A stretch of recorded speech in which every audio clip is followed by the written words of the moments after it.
Well, have you ever wondered why it seems like wrong people win sometimes?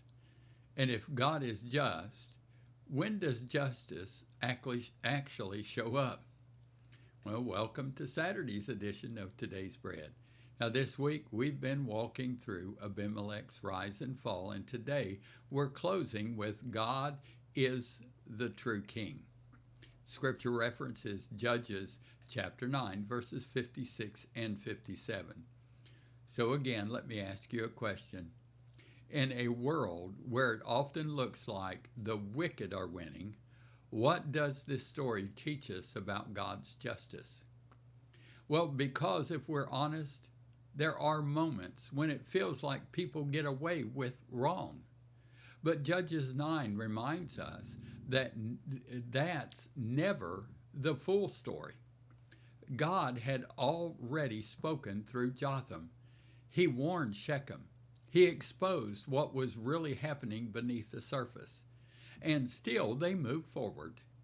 Shechem and Abimelech acted treacherously. They rejected God's authority.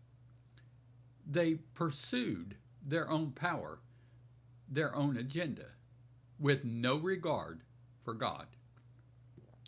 But here's what we see at the end.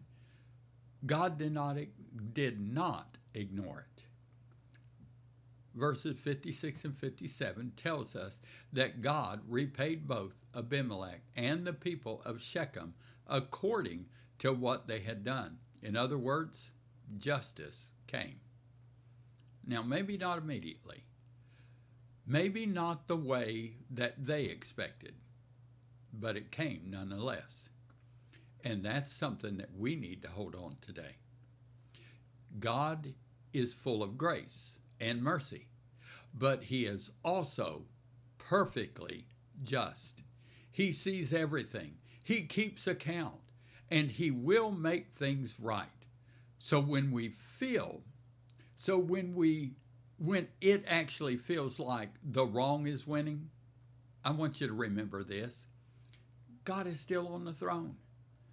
And no one gets the final word but God.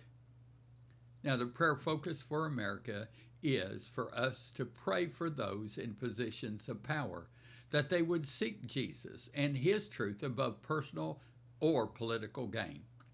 So I want to thank you for joining us this week, and I want to invite you to come be a part of God's family.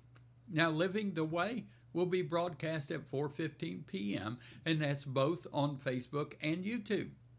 And we'll have either a Live at 5 service or a previously recorded Power service with Tommy Fisher at 5 p.m. on Facebook. Now remember, Jesus, he's coming back soon. Are you ready? Here's Saturday's blessing. I bless you with God's perfect love that drives out all fear in your life. Now may the bread that you've received give you strength for today, and come back tomorrow for more strength.